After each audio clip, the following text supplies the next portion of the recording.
unusual. Yeah, I introduced myself to Kate back.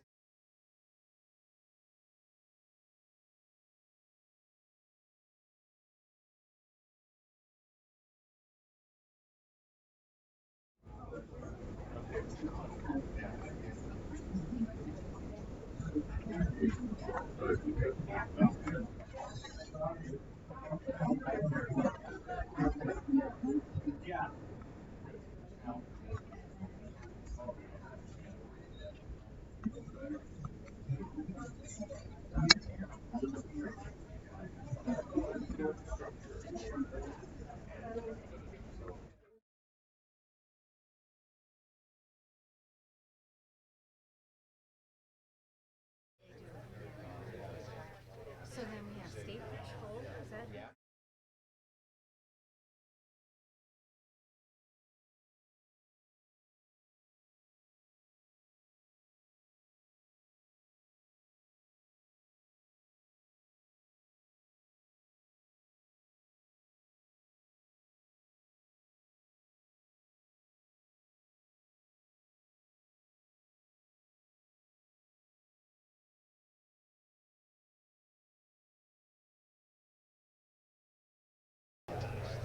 To make it. Very knowledgeable. Especially about facilities. Oh, Because she runs. I'll raise my hand. If I'll interject if there's any questions I have time.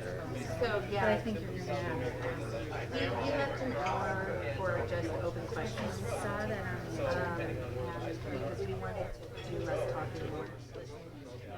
This project, so we had not just the Colorado Department of Agriculture, but the Colorado Department of Public Health and Environment, because they regulate processors and manufacturers. I mentioned earlier, we had the Office of Economic Development and International Trade to look at economic incentive options and how we can incentivize throughout that supply chain, how we incentivize cultivation and testing and processing, things like that. We had Colorado State Patrol involved in the program, and we looked at particularly the transportation issue.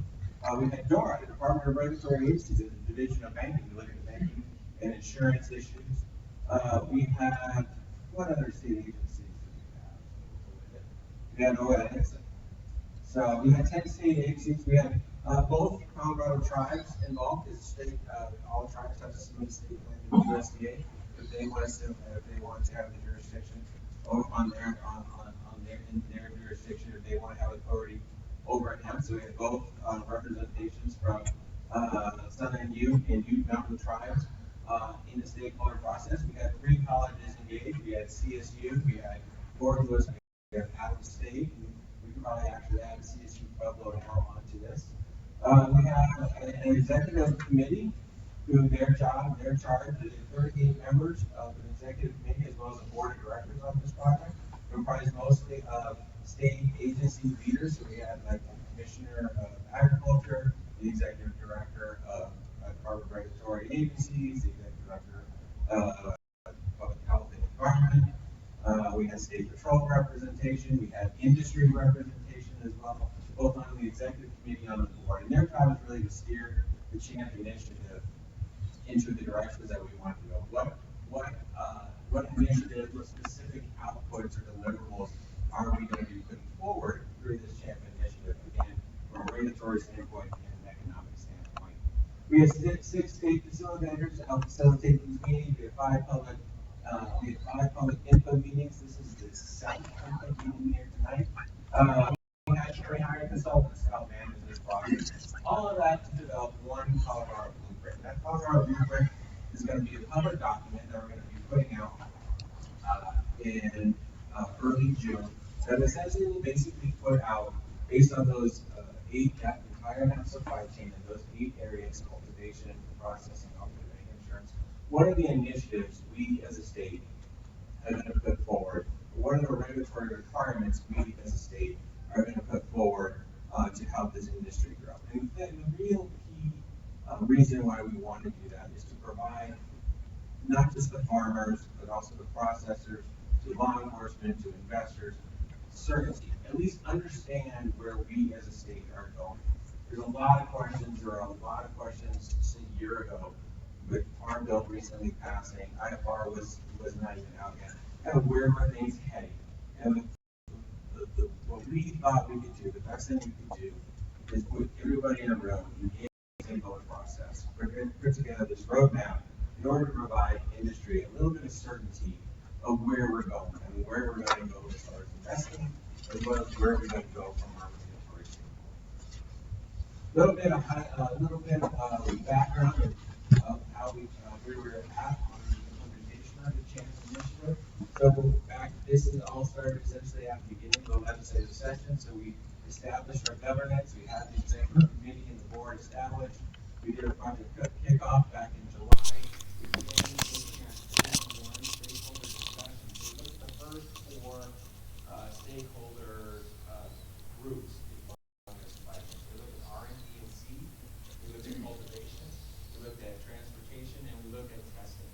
And so each one of those stakeholder groups, again, 25 to 30 members each met 3 times over a span of about 9 weeks to come up with a specific set of deliverables related to their topic. And then we took a little bit of a break, and then on October 7th through December 9th, we did the second half of the value chain. And so we had the other 4 stakeholder groups in the so the other 4. So then we looked at processing, we looked at marketing, that included labeling and advertising, and then banking and insurance. Stakeholders met 3 times, stayed along and begin to develop kind of sort of initiatives and outputs that we as a state want to pursue in those respective areas. Meanwhile, we're also working on the submission of our state plan. We'll get a little bit more into that state plan here in a minute. That state plan is currently under development. I think we're closer to being finished than starting. We're probably talking submission within weeks, not necessarily months. But we'll be submitting our state plan to the USDA for approval, which essentially will then give Colorado the legal jurisdiction to regulate hemp here in Colorado, as opposed to USDA coming in here and regulating the producers. So we hope to have that state plan submitted in a couple of weeks. And then we are essentially the stakeholder phase has been completed, and we're going to be through January to March. We're going to be drafting the Champ Initiative report. Again, that will provide a detailed explanation or roadmap, if you will, of how we're going to stand up this industry from a state regulatory perspective and economic perspective. And as I mentioned earlier, that report will be then made public, will be released and made public here in June. So what will the report exactly cover? Like I said, we had the 8 stakeholder groups. They came up with 47 deliverables on what we want to do and what we want to invest in. And some of the topics that came up that we want to focus on is developing a really robust certified seed program and an R&D program. We want to build a center of excellence. We're going to worry about chain of custody and look at chain of custody and transportation documents for state passage, transportation of legal hemp throughout Colorado and beyond. We want to work on establishing a state certified lab program. Come up with an idea, come up with a process for THC remediation for when crops go hot. Can we figure out some other way to remediate that product rather than just having it plow it under a discount?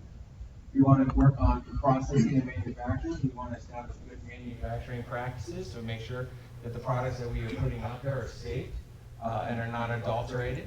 We want to make sure we provide the industry good marketing guidance on labeling and labeling claims. We want product certification.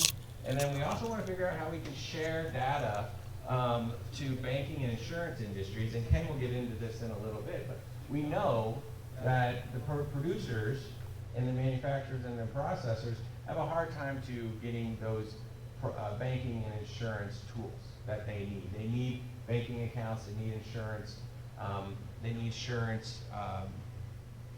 insurance.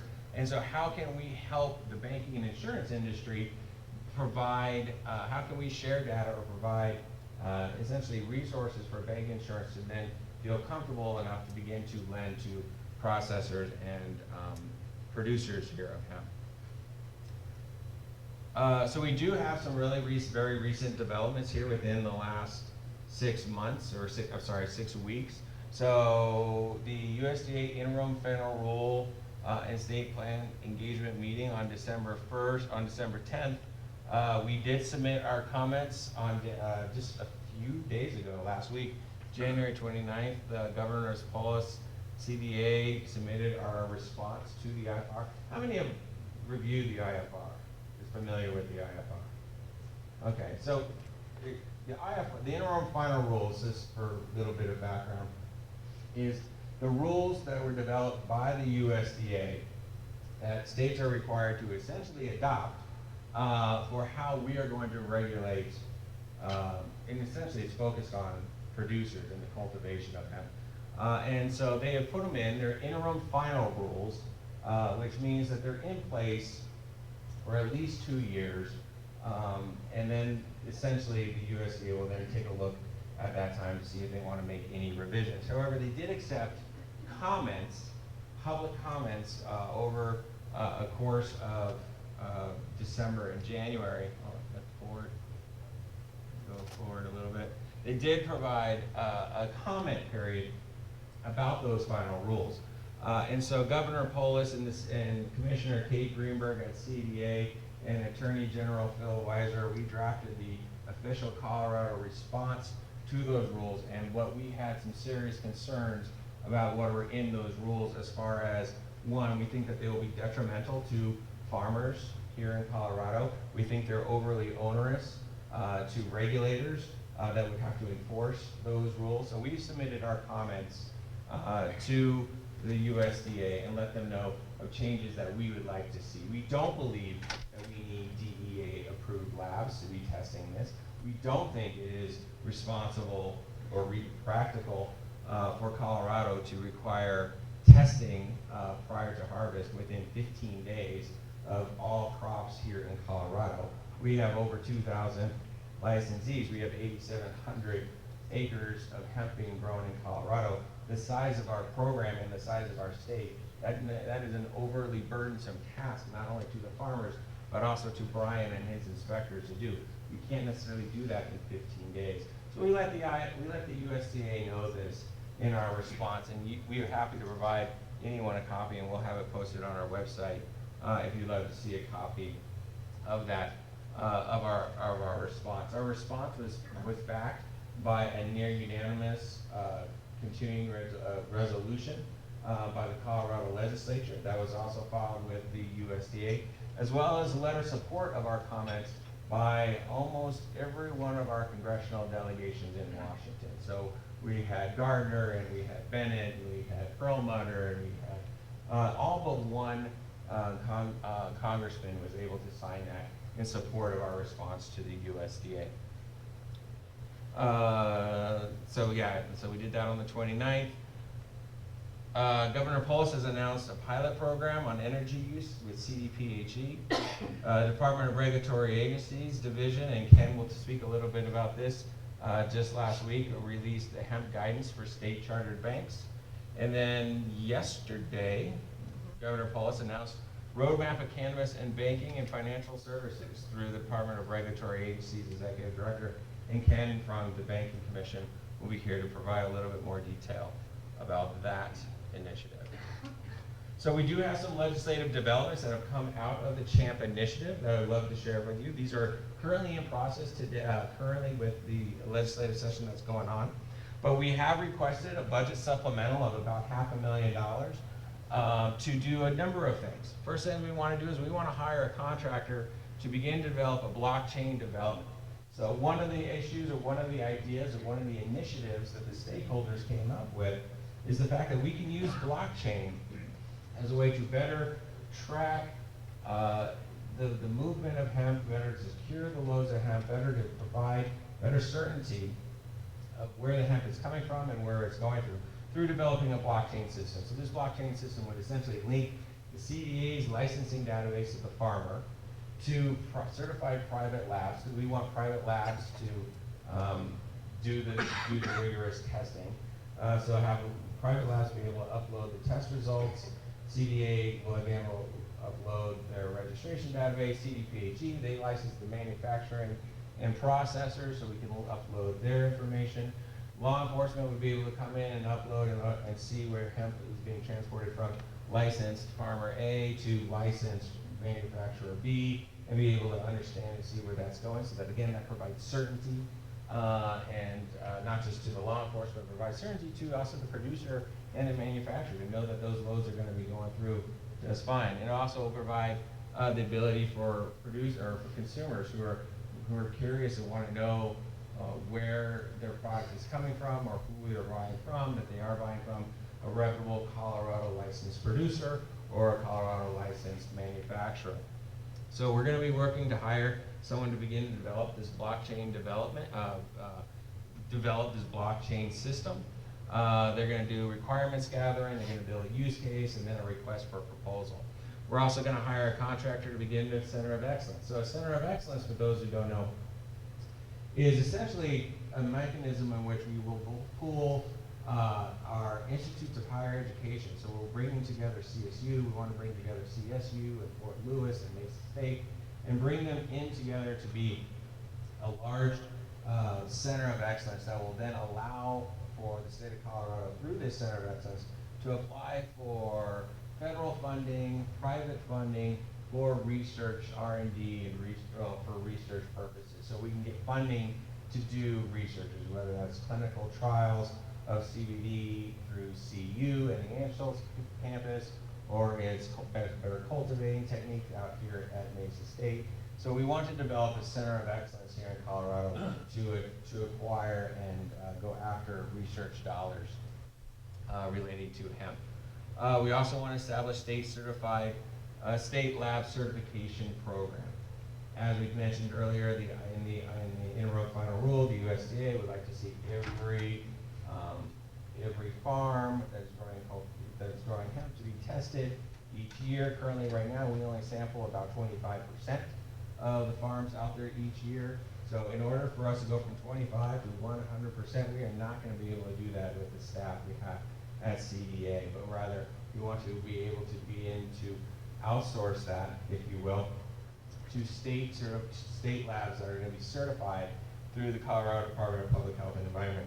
So they would ensure that these labs are ISO accredited, that they are qualified in the methodologies, testing, that they have essentially the qualifications to conduct the testing of the hemp. So we're going to establish the state certified program through the CDPHE and the CDA.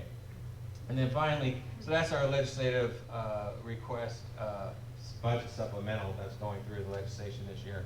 And then we're also going to be working on a cleanup bill, essentially to begin aligning kind of the Colorado statutes and the hemp program that currently exists as a pilot, and begin to blow out some of the kind of antiquated language and align that again with the USDA. So minor tweaks that Brian Kuntz here, my colleague from CDA, will be able to go into detail. So that's essentially where we're at with the CHAMP initiative. Again, it's a large project with a number of stakeholders, over 200 stakeholders. Right now, as it stands, we have 41 deliverables or outputs ranging from certified seed to blockchain to center of excellence.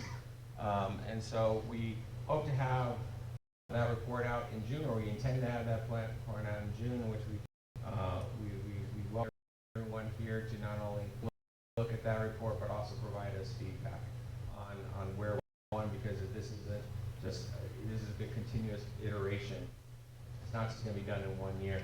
As we begin to stand up this industry, it's going to take more than just 1 year. It's going to take a couple years as we begin to address the issues that we have and the challenges that you guys are facing here on the Western Slope, to make sure that we are successful in this industry here in Colorado, particularly with the challenges that we are seeing in aligning both the state regulation with the USDA. So I want to thank you for your time, and now hand it over to my colleague Brian Kuntz from Colorado Department of Agriculture, who is the hemp program manager. And Brian's going to be able to give you a rundown of what the Colorado Department of Agriculture's industrial hemp program, where it's been, where it currently is, and where it's going. So Brian. Thank you, Hollis. Appreciate that. It's good to be back out here. I actually started coming out to Palisade area 12 years ago when I first started the department. And back then I was an inspector and I was trying to get fruit growers and ranchers having the ability to navigate state rules and federal rules, a lot of pesticide things, a lot of worker safety issues. And so when 64 passed, my life changed and there's a lot of cannabis. So it's been working with the marijuana industry and the hemp industry, trying to develop sampling procedures, trying to work with compliance meetings, trying to get people to understand, hey, this is what you have to do to comply, this is what the state rule says, and I'll be able to touch a little bit on where it looks like we're going with the federal rules tonight. Our program has grown. We actually had a state bill this last year to increase the program. There used to be 2 or 3 people for the program, and we've grown exponentially over the last couple of years, as you'll see by the next slide. So we've got our own registration compliance coordinator now. We have an inspection outreach coordinator. We have a couple of assistants. We had somebody helping us within CDA with the certified seed trials, and 2 other folks, Laura and Brad, both work closely with the hemp program, and 20 field services inspectors that are busy for the months of September and October, running around the state, grabbing samples from all over the place and bringing them back to Broomfield. And then 14 people I have who overtaxed this fall. I mean, they said there was just hemp coming out the windows there. Their lab was full. But it was a big year. We tested more hemp this year than we ever have. And I don't think the program is going to get much smaller. I still see it growing. We talked about some of these dates on Halloween's when the USDA is their IFR. I know some of you guys have seen November 15th. If there's growers in this room, use this, please. Use the online hop system. You know, it's developed to the point right now where you can go on, you can log on, you can enter, you can pay, you can get your certificate or your hemp registration issued online. We will still take paper ones, but we would prefer that you do it online if possible. And then eventually that'll be perfected to the point where you can actually submit planting and harvest reports. And we're trying to figure out a way to make the planting and harvest reports a little easier for those of you who are cloners and constantly moving plants around or doing cuttings and such. In addition, we actually met the deadline, as Hollis said last week. Our plan is in, or not our plan, but our comments, and we will have a plan in this year. I think one thing I need to make clear to everybody, because I don't think everybody understands this, but this year we will be operating under, as is, the current Hemp Act, the current Colorado rules through this growing season. There will be no new federal rules that will be in place until November 1st, when we were basically given enough latitude by the USDA to operate under our current 2014 pilot program. And then, of course, November, the following year is when the interim rule will become final.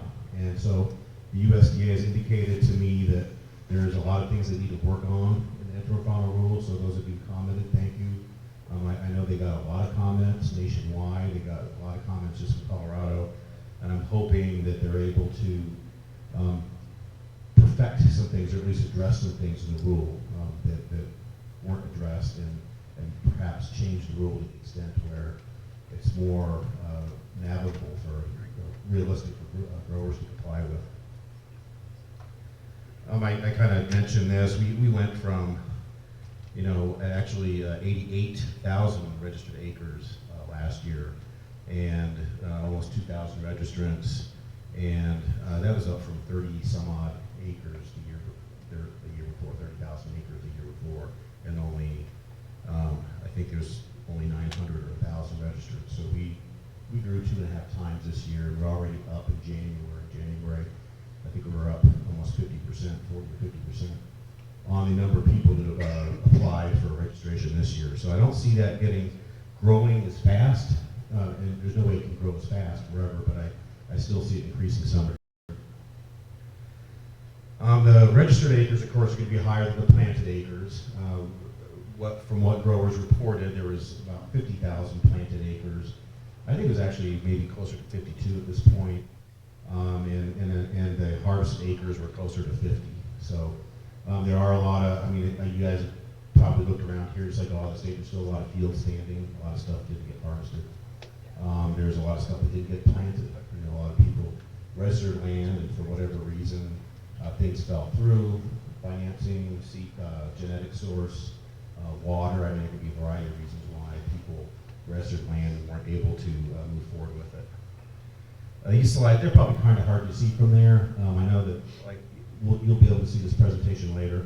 I like to show this because it shows, it shows all the Mesa County and Montrose County in particular, how active the hemp industry is out here in both acres. I believe that shows acres. This next slide actually shows the number of farms. What there? 200. Mesa. Yeah. Which one's Mesa? Mesa. Yeah, 83, and then Montrose below it is 241. And what's that? Mesa's 240. Okay, there we go. 241. So yeah, it's huge. Yeah, gotcha. So anyway, there you go. It's huge. It's huge in this area. And I think, our program consists of several things. I already mentioned that, one of the things we do is we register, we give registrations for land areas.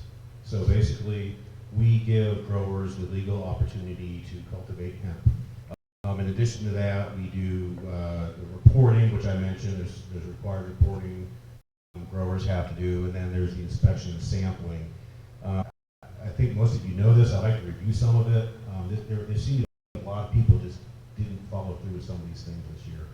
Registrants have to respond to CDA authentication, notification, and sampling. Actually, that's one thing that registrants are very good at.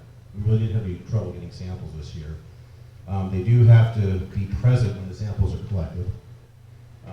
They can't harvest 5 days outside of reported harvest days, and that was an issue. That's not good if you go up to take the sample and somebody cuts it down before you get there. There's a problem with that.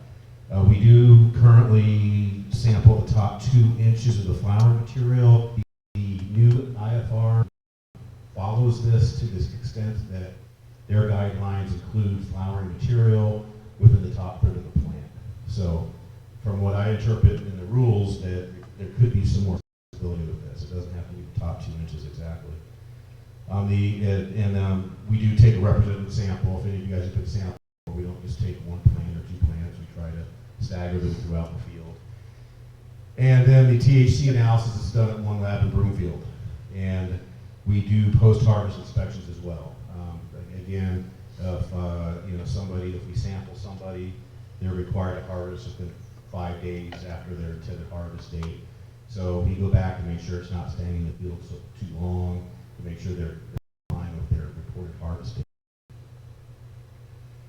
Some of the common issues that we see in Colorado, and these actually came up in CHAMP a lot, but I didn't get these from CHAMP. I got these from just being at the office or going around talking to growers, but mostly issues that we get from the thousands of phone calls we get a week. And land stewardship is a big one. I know that there's been concern on the west slope about how farms are left in the previous year. There's a lot of plastic used. And CBD, particular CBD operations, when they're growing plants on drips, plastic mulch, leaving it there, leaving the tubing there, leaving the plastic there, tilling it under. So I think there's a lot of people in the industry that aren't conventional agronomists, or horticulturists. They're new to the industry, and I think there needs to be a lot of guidance there. Water use is huge. I know that the Department of Water Resources and local counties and cities are concerned about whether the water is being allocated. There's residential wells being used to cultivate hemp. And I would just encourage you to make sure that you have the appropriate water source.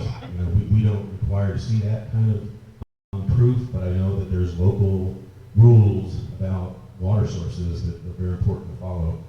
There's a lot of land right conflicts. It seems like a lot of the land being registered is being done on word mouth handshake. I would make sure you had a lease or a deed for the land, written agreement to show that it's your land, because it's not fun to see somebody show up and somebody planted on top of them, or their neighbor's not happy because they don't feel like it was actually their land to plant on. So that's been a big issue. I've seen a lot out here in this area, in the Palisade, Grand Junction area. Black market marijuana keeps our phones very busy. We have a lot of black market marijuana investigators from CBI and local law enforcement. The purpose of their phone calls to us is basically just to verify with us, is this person legitimate as far as being registered?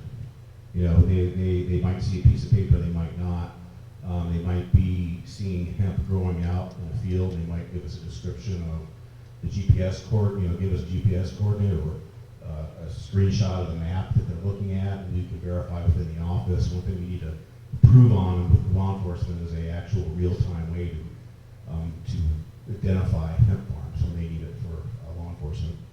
Transportation, I'm not going to go into that because I think John's going to talk about transportation. There's conflicts with agritourism or even just ancillary businesses in general. I know out here in the Palo area, in the Grand Junction area, and even in the Napa Valley area of California, I've received concern about how does such a crop with strong terpenes, aromas, particularly in August and September, how will that affect the grapes? Or how does it affect other businesses, tourism businesses, where people might not particularly be enthralled by the smell? Public health concerns. Is it close to a school? Is it, if I smell it, is it going to hurt me? That kind of thing. If I can smell, is it going to affect me? I know that over in I guess it'd be over in the Delta area, the north, the mosquito control district over there, they do a lot of fogging for mosquitoes, and they don't want to contaminate hemp out there, so they're always interested in where the hemp farms are, so they can do their job, prevent West Nile virus and not potentially contaminate hemp crops. And local government concerns. Local municipalities and counties are starting to develop their own inspections, their own restrictions on hemp growers. I don't know that there's anything I haven't heard anything in Mesa County or right around here that's too restrictive, but I know back on the Front Range, I think it's mostly on the Front Range communities, Boulder, Fort Collins, Aurora, a lot of those folks are very concerned about how it's affecting their communities, and it's creating, it's basically creating what they're calling as regulatory hardships. So they're starting to do their own inspections, their own registration fees, and they do have, they can't change the rules that we enforce, but they can certainly address zoning issues, where farms are located, or what kind of buildings go up and where. The USDA IFR state plan, boy, Hollis really hit a lot of this stuff really good. We do have a current robust industry. I guess that's been the hardest thing about considering our state plan is we're not just a new state like Ohio or Louisiana or Texas starting with a brand new hemp program. We've got a billion-dollar industry and thousands of stakeholders and companies involved in this. So the framework has to work. There's the biggest challenge probably all in all is just the sampling. Trying to sample everything and figure out how to do it, getting to the scale with our state. One of the biggest issues we got from growers is where do I get good genetics? That's usually the first thing I hear if somebody fails a THC test. Well, how do I do better? I bought it from a reputable grower, so I know there's a lot of work that needs to be done there. Destruction is obviously an issue. We had 99 crops that we had to destroy, and estimated 2,000 acres this year. There's really not a good way to dispose of it other than using it in a manner that doesn't produce any economic value for the farmer. And the farmer, of course, bears all the risks.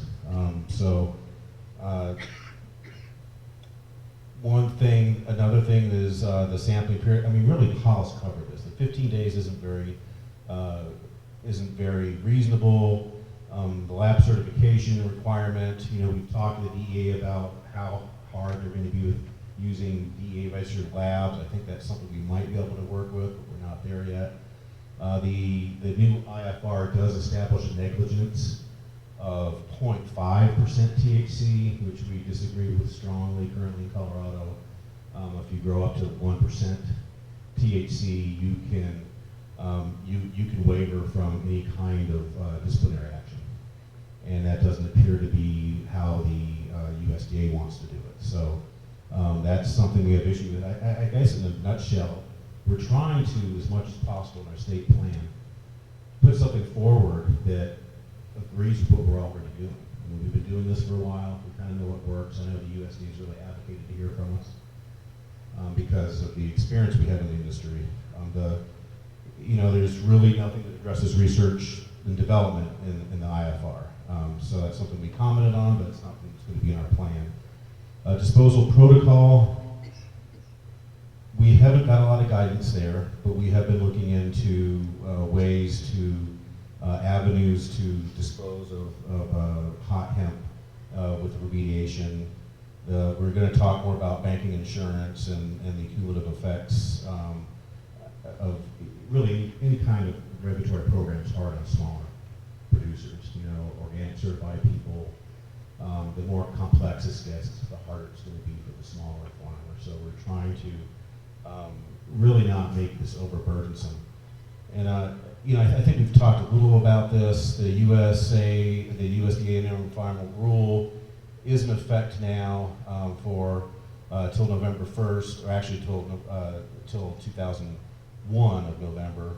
And the state plan is almost there. I mean, as Hollis said, we are working on drafts of it right now.